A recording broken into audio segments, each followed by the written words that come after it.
Deuteronômio, capítulo 17, a partir do versículo 14, diz assim: quando vocês entrarem na terra que o Senhor, seu Deus, está dando a vocês, para que dela tomem posse, e estiverem morando nela, e disserem: poremos sobre nós um rei, tal como todas as nações que estão ao nosso redor. Vocês certamente porão como rei sobre vocês aquele que o Senhor, seu Deus, escolher. Homem estranho, que não seja do meio dos seus compatriotas, vocês não devem pôr como rei sobre vocês, e sim um do meio dos seus compatriotas. Porém, esse rei não deve multiplicar para si cavalos, nem fazer o povo voltar ao Egito para multiplicar cavalos, pois o Senhor já lhes disse: nunca mais vocês devem voltar por este caminho. Esse rei também não deve tomar para si muitas mulheres, para que o seu coração não se desvie, nem deve acumular muita prata e muito ouro.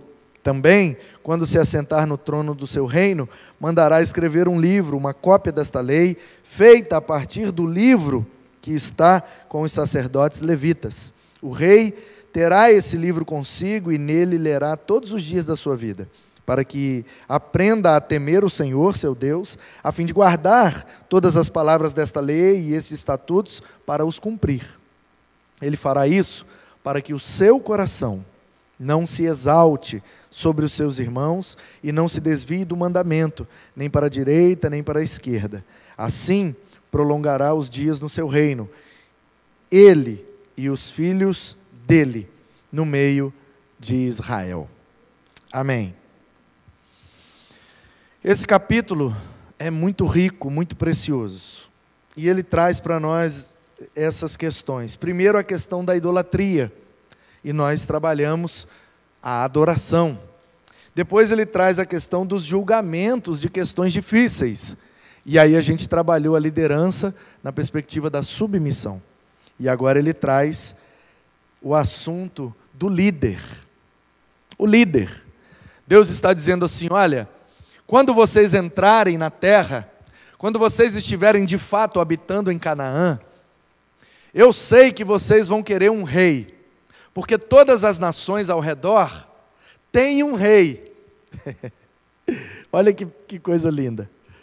O povo pediu um rei lá na época de Saul, bastante tempo depois disso aqui, provavelmente uns 400 anos, 450 anos, depois desse discurso de Moisés, o povo exigiu um rei, e aí então o Samuel, que era o sacerdote, o profeta e o juiz daquela época, ele então, orientado por Deus, na tribo de Benjamim, ungiu a Saul como rei de Israel. E note como Deus é maravilhoso, irmãos. Note como a Bíblia é de fato. O cuidado de Deus para o seu povo, porque 400 e tantos anos antes do povo pedir um rei, Deus já estava dizendo: ó, eu sei que vocês vão querer um rei. Vocês vão querer. Mais dia, menos dia, vocês vão querer ser igual às nações ao seu redor. Então, quando chegar esse momento, eu já estou deixando registrado na lei as orientações para que esse rei lidere vocês de acordo com a minha vontade. E aqui, sem ao menos entrar nos detalhes do texto, eu já aprendo uma lição muito preciosa, que Deus, em sua onisciência, tem nos dado orientações com bastante antecedência para que a gente não cometa erros. Então, por que é que a gente comete tantos erros? Porque a gente nem sempre fica atento para guardar as orientações de Deus, para crer e colocar em prática as orientações de Deus. Mas isso não anula a verdade que Deus tem nos orientado, Deus tem cuidado de nós com bastante antecedência na sua palavra. O livro mais recente da Bíblia, o último livro a ser escrito, o livro mais jovem, vamos dizer assim, da Bíblia, é bem provável que seja o Apocalipse. Caso a linha que estabelece que o Apocalipse foi escrito no final do primeiro século, por volta do ano 95, na época do imperador Domiciano. Caso isso seja verdade, então o Apocalipse é o último livro da Bíblia, o livro mais recente, e ele tem 1900 e tantos anos. O livro mais recente da Bíblia tem quase 2000 anos. Esse que nós estamos lendo tem 3.500 anos, aproximadamente. E aqui a gente já vê claramente todas as orientações para que um líder seja bem-sucedido. Nós estamos vivendo um momento de crise. Crise na saúde, por conta do coronavírus. Mas isso tem gerado outras crises. E você sabe do que eu estou falando. O coronavírus também tem gerado uma crise econômica. O coronavírus também tem gerado uma crise psicológica. E o coronavírus também tem gerado, infelizmente, uma crise política. E muitas das questões polêmicas e contraditórias que temos visto nos últimos dias acerca dessas crises estão relacionadas ao papel da liderança. Os líderes políticos, os líderes médicos, os líderes espirituais, os líderes sociais, a postura e o comportamento, a maneira como a nossa liderança, de forma geral e panorâmica, tem lidado com a crise, é isso que tem gerado as polêmicas, os debates, e ao invés de amenizar a crise, pelo contrário, algumas posturas de alguns líderes têm aflorado ainda mais a crise. Ao invés de amenizar, está piorando.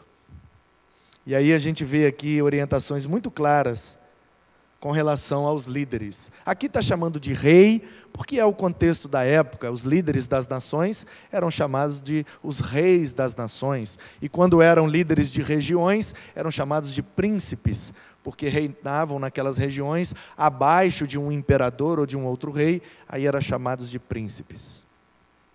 E aí talvez você pense agora aí comigo. Você pense assim: bom, mas se esse trecho aí de Deuteronômio 17, do 14 até o 20, está falando para líderes, então, peraí, pastor, essa mensagem não é para mim, porque eu não sou líder de nada. Será que você pensou isso? Então eu quero dar uma notícia para você. Jesus, lá em Mateus 28, ele disse assim: portanto, ide e pregai o Evangelho. Aqueles que crerem, vocês batizem em nome do Pai, do Filho e do Espírito Santo. E façam discípulos de todas as nações, ensinando-os a guardar tudo que eu vos tenho ensinado. A ordem de Jesus para os seus discípulos é fazer discípulos. Por isso que eu costumo dizer que discípulo ou você faz ou você não é. Quem não faz discípulo, muito provavelmente não é discípulo. Eu estou falando que não é salvo? Não é isso que eu falei. Eu estou falando que não é servo? Não é isso que eu falei. Estou falando que não vai para o céu depois que morrer? Não é isso que eu falei. O que eu falei é: quem não faz discípulos não é discípulo. Porque a palavra discípulo é uma palavra grega para aluno, para talmid no hebraico. Aluno. Você ser salvo por Jesus é uma coisa. Isso é pela graça mediante a fé. Outra coisa é você ser aluno de Jesus. E em Jesus se tornar mestre de outros alunos. Discipular pessoas, ensinar. Aquilo que você aprende com Jesus, você ensina para o outro. Esse é o processo de discipulado que fez a igreja permanecer viva até hoje. Os 12 discípulos fizeram outros discípulos, que fizeram outros, e chegou aqui em Guaranhuns. E nós precisamos fazer outros e mais discípulos, para que após a nossa geração, enquanto Cristo não voltar, a igreja tenha uma continuidade. Porque se a gente não fizer discípulos, se a nossa geração não discipular ninguém, a igreja acaba na nossa geração. O que faz a igreja se perpetuar na terra é o processo de discipulado, porque se a gente não ensina ninguém, ninguém vai aprender, e se ninguém aprender, ninguém vai crer, porque a fé vem pelo ouvir, e ouvir a palavra de Deus. Se a gente não prega, se a gente não batiza, se a gente não faz discípulos, a gente não está cumprindo a grande comissão de Jesus, e consequentemente a igreja vai ser extinguida da face da terra, vai ser extinta. Não vai existir mais igreja. Então é nessa perspectiva que eu quero falar com você. Se você é discípulo de Cristo e está investindo na vida de alguém, em oração, em relacionamento, se você está se consagrando, convivendo e convidando pessoas para Cristo e sua igreja, você é sim um líder na igreja. Porque se você se relaciona com alguém que sabe menos que você, você é líder daquela pessoa, naquele processo. E isso não tem a ver só com Bíblia. Não tem a ver só com Bíblia. Por exemplo, o nosso culto online, nesse formato que você está assistindo aí, e esse, por enquanto, é o melhor formato que a gente pode te oferecer, já melhorou bastante do formato antigo, que era feito de maneira bem mais simples, mas que atendia à demanda daquele momento, devido ao coronavírus, nós melhoramos. E aí o Igor, que é bacharel em teologia aqui da igreja, ele pegou o computador, os cabos e tal, e câmera, e pegou o áudio da mesa e fez esse culto nesse formato que você está assistindo aí. Com um vídeo bom, com um áudio bom. Podemos melhorar? Sim, e vamos. Mas no momento esse é o melhor que está tendo. E aí o Igor montou toda a estrutura, o Igor fez tudo e tal. Eu não tenho noção do que ele fez ali. Se ele faltar e não vier, a gente vai ter um culto simples como era antes. Eu vou ligar o celular ali, vou botar ao vivo e vou falar, porque é a única coisa que a gente consegue. Então ele deu esse upgrade. Aí hoje ele pegou o manuzinho, botou sentado ali, e aí, enquanto ele tocava, tá vendo, irmãos, como é que as dificuldades são oportunidades para o crescimento e o discipulado? Se o Igor não tivesse, porque um não podia, o outro não, um está trabalhando, o outro está no aniversário do filho, o outro não pode, o outro está doente, não tinha ninguém para ministrar. Ele falou, então vai ter que ser eu mesmo. E como ele não é onipresente, ele não tinha como ele tocar aqui e ficar lá embaixo operando o computador. Então ele chamou o manuzinho e já ensinou ali algumas coisas, e aí enquanto ele ministrava aqui, quem comandou o computador lá, quem botou a peça aí para você ver da conta bancária, da Conferência Esperança, foi o manuzinho. E o Igor ensinou ele. Percebe? O Igor não falou de Bíblia com ele. O Igor não falou de Jesus com ele. Mas o Igor está fazendo um discípulo na questão do culto online. Deu para entender, irmãos? Se o Márcio pegar um menino e ensinar a tocar carrom, e depois, o dia que o Márcio não vier, o menino senta e toca, é um discípulo. Se o Juninho não puder tocar o baixo, mas ele ensinar alguém, e depois alguém é discípulo dele, deu para entender? Não precisa ser Bíblia, precisa ser teologia, precisa ser de Jesus. Se você ensina algo para alguém, e investe na vida de alguém para passar aquele conhecimento, para que isso se propague, porque quando eu guardo o conhecimento só para mim, é uma pessoa. Quando eu pulverizo e compartilho esse conhecimento vai ter uma abrangência muito maior. E quando eu precisar de ajuda, aqueles a quem eu compartilhei o conhecimento podem me ajudar de volta. Vou ilustrar de novo para ver se você entende.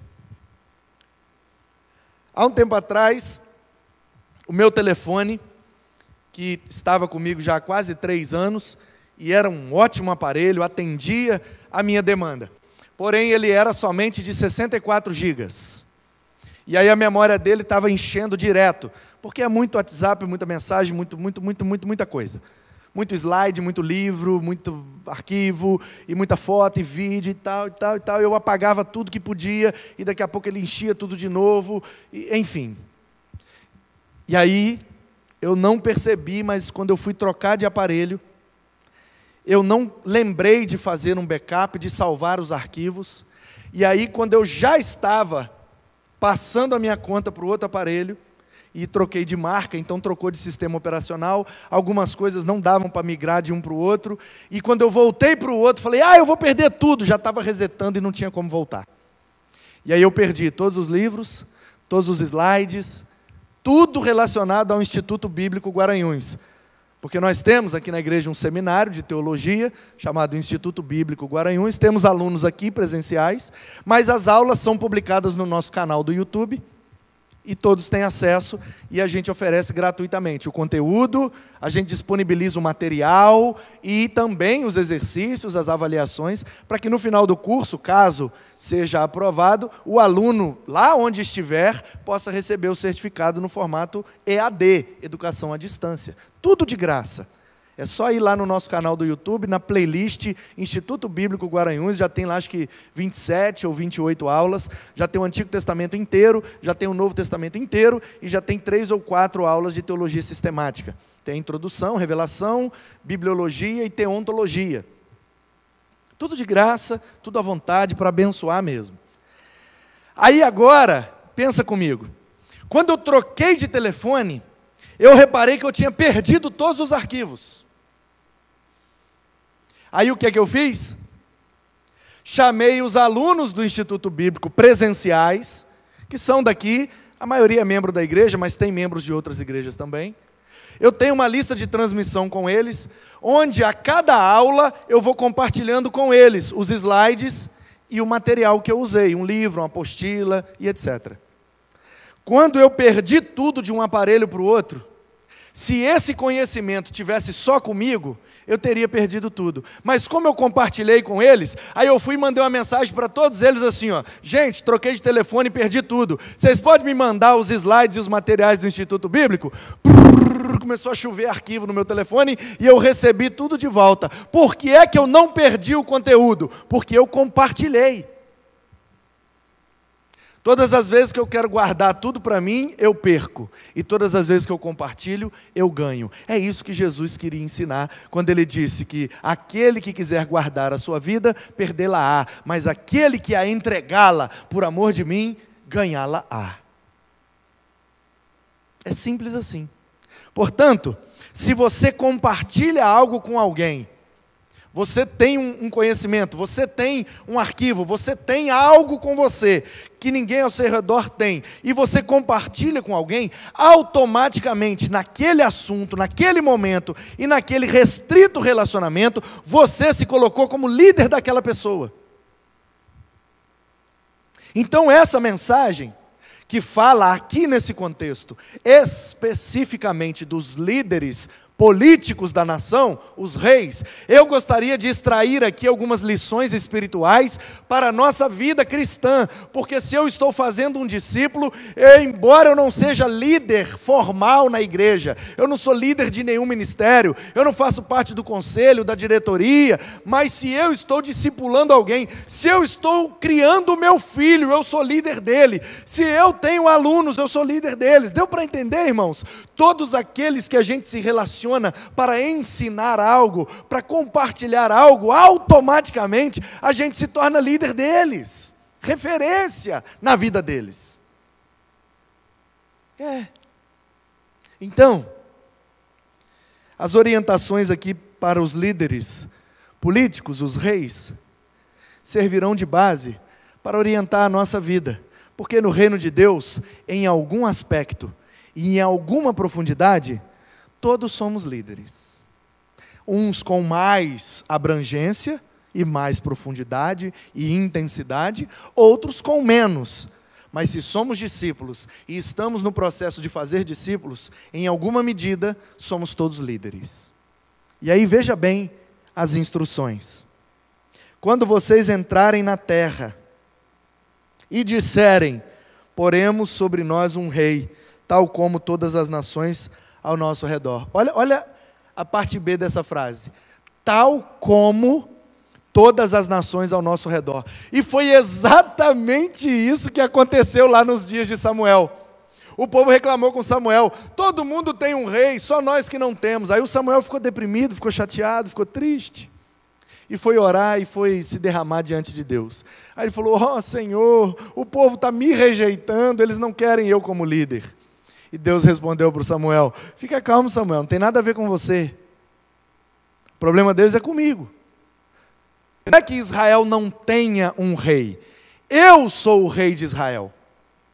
As nações são monarquias, que um rei manda. A nação de Israel é uma teocracia. Deus é quem manda. Deus é o líder. Deus é o rei do seu povo. E eles pertencem ao seu reino. Então, Samuel, fica tranquilo. O problema deles não é com você, o problema deles é comigo. Mas se eles querem um rei, tudo bem. Vai lá na tribo de Benjamim, tem um menino alto, bonito, forte, guerreiro, respeitado. O nome dele é Saul. Ele vai estar dando conta de uns jumentos do pai dele lá, porque ele é tão forte que ao invés de cuidar de ovelha, ele cuida de jumento. É amansador de burro brabo. Está lá no meio do pasto. Forte, grande, bonito. O maior de Israel bate no ombro dele. Ele é imponente, bota ele como rei. Samuel foi lá, ungiu Saul e ele reinou por 40 anos. Não agradou a Deus. Sua casa perdeu o reinado. Aí o reinado foi para a tribo de Judá, recaiu sobre a casa de Jessé, e Davi, o menorzinho, que cuidava de ovelhas. O homem segundo o coração de Deus. Deus o escolheu. E ele virou rei. Mais 40 anos. Aí o Salomão, mais 40 anos. E aí depois vem Roboão e companhia limitada. E aí 19 reis em Judá, 19 reis em Israel. O pau quebra, a Assíria destrói lá em cima, a Babilônia destrói aqui embaixo. E o resto é história. Qual é então o princípio que eu quero extrair daqui? Para as nossas vidas. Porque todos nós, em alguma medida e instância, somos líderes. A primeira coisa que nós não podemos fazer é, tal como todas as nações que estão ao nosso redor. Primeira coisa que nós como cristãos não devemos fazer para liderar, para continuar o processo de discipulado e cumprir a grande comissão de Jesus, é não ficar olhando para quem está à nossa volta e querer fazer igual. Porque é o que eu vejo muitas vezes. Às vezes, em vez da pessoa buscar em Deus, em vez da pessoa ser ela mesma, em vez dela colocar os seus dons e os seus talentos à disposição de Deus para Deus fazer, ela fica buscando referência lá fora e olhando ao seu redor. Eu gostei daquele líder. Aí começa a imitar. Aí pega o material do líder, pega o nome do ministério do líder, pega todo o formato, a caixota, pega tudo e bota, e fala, agora nós vamos ser assim. Ei. O que funcionou lá com aquele líder, nem sempre vai funcionar aqui, através de mim. Porque Deus não unge métodos, Deus unge homens. O Spurgeon, em 75% das suas mensagens, só pregava de forma textual. Um versículo. Às vezes, uma frase de um versículo. Então eu quero ser um pregador igual o Spurgeon. De hoje em diante eu vou pregar só um versículo ou só uma frase. Não vai funcionar. Por quê? Porque eu, Manu, nem sempre Deus me dá palavras em um só versículo. Às vezes dá, mas quando Ele não dá, eu preciso ler uma passagem inteira. Porque eu não tenho a mente brilhante do Spurgeon, eu não sou o orador brilhante que o Spurgeon era, eu não estou na Inglaterra e nem estou lá atrás no século XIX. Eu estou em Guaranhuns no século 21, e o Manu prefere ler passagens mais longas, e ir extraindo dos versículos as aplicações. É assim que o Manu tem facilidade, então o Manu prega desse jeito, bem ou mal, gosta ou não gosta, é assim que eu me sinto livre e bem para fazer, e deixa Deus me usar do meu jeito.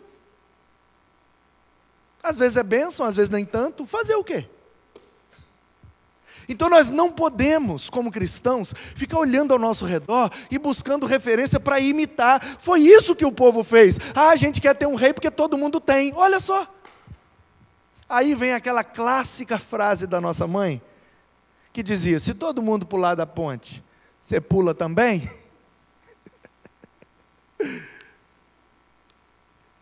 É isso que nossa mãe queria nos dizer. Não faça só porque os outros estão fazendo.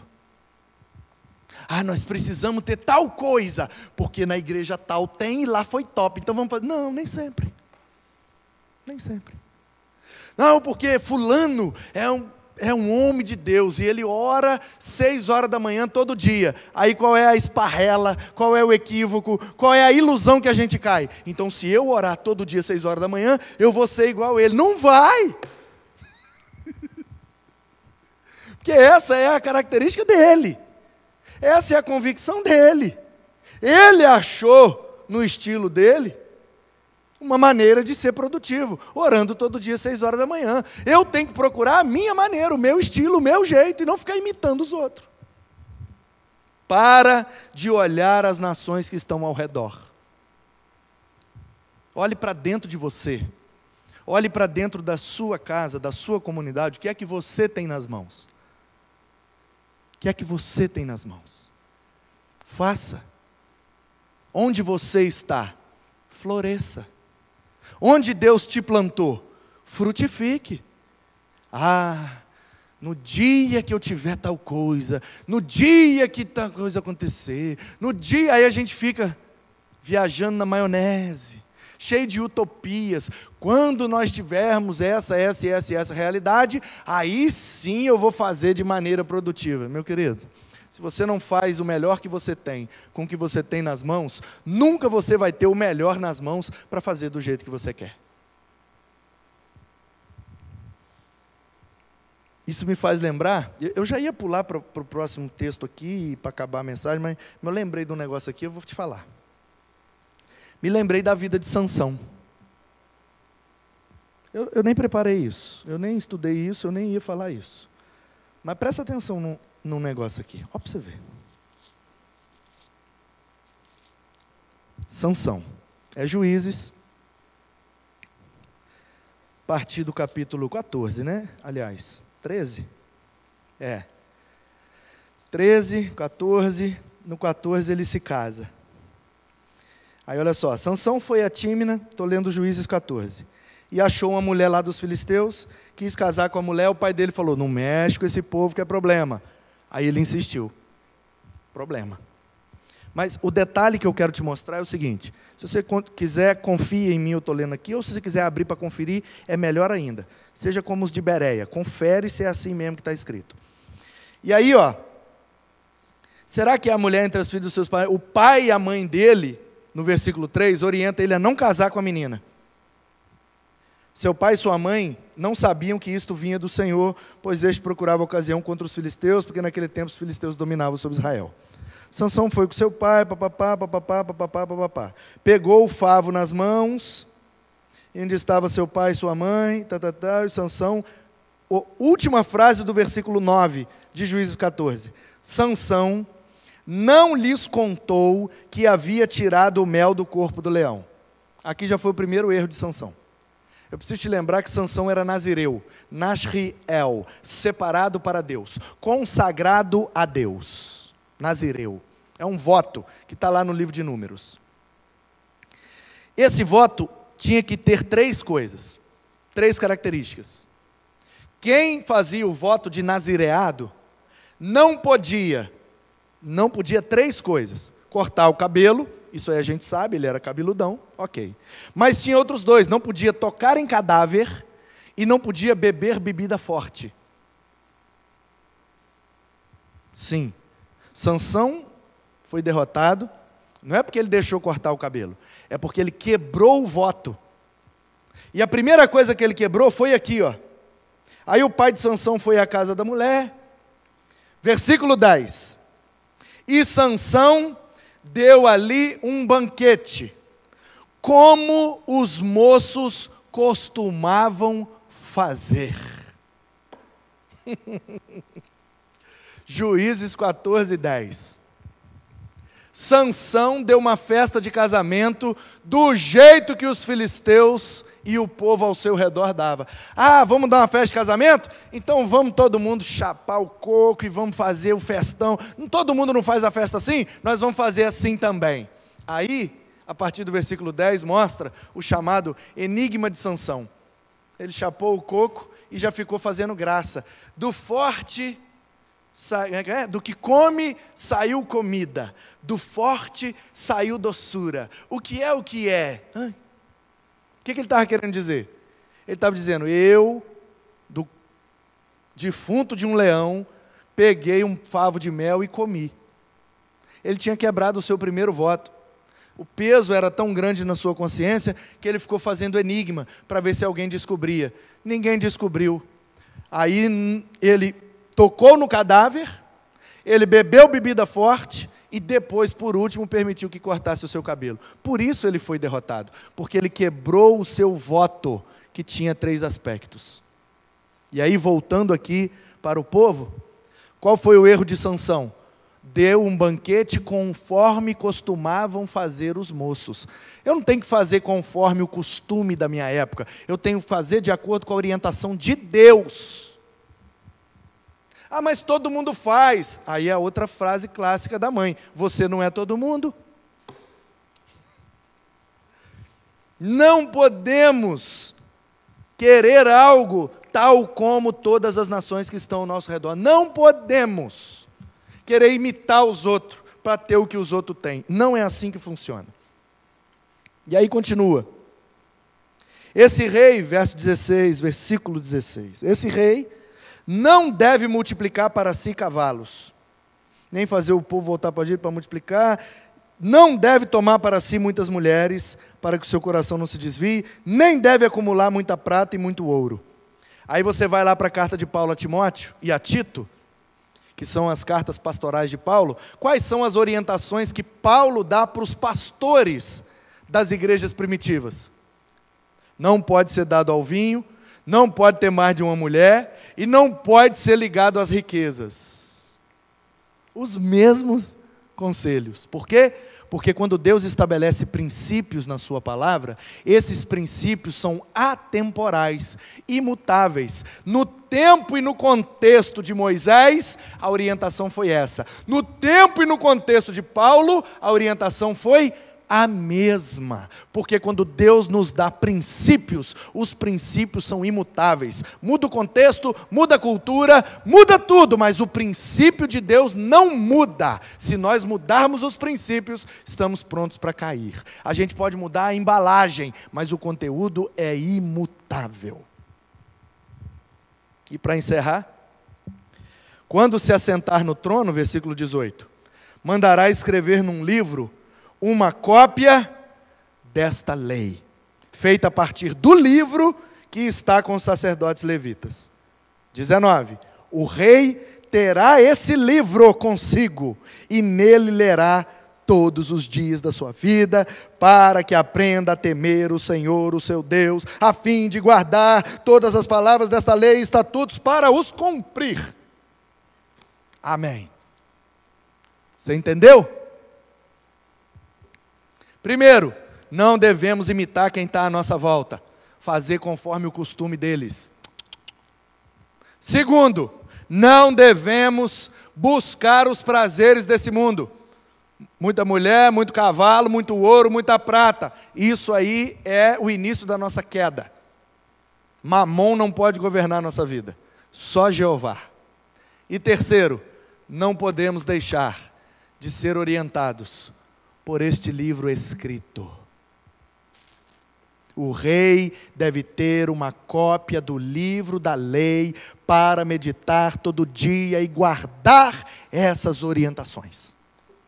É assim que nós, os cristãos, vamos perseverar e passar o bastão para a próxima geração. É assim que a igreja vai se perpetuar e o processo de discipulado não vai acabar. Porque a Bíblia é o cuidado de Deus para a liderança do seu povo. Como é que Deus cuida do seu povo? Porque Ele sabe que todos, em alguma medida e em alguma área, são líderes. Portanto, quais são as orientações? Essas que a Bíblia acabou de nos dar. Não imitar quem está à nossa volta, não desejar as coisas materiais e não se afastar do livro desta lei. Se formos assim, a gente permanece fiel, firme, irrepreensível, e a igreja se propagará, e o reino de Deus será estabelecido na terra, através de nós, os líderes de Deus. A Bíblia é o cuidado de Deus para a liderança do seu povo. Ó Senhor, que eu lidere, que eu discipule, que eu ensine sempre com a minha vida, através das verdades e dos princípios deste livro sagrado. Amém.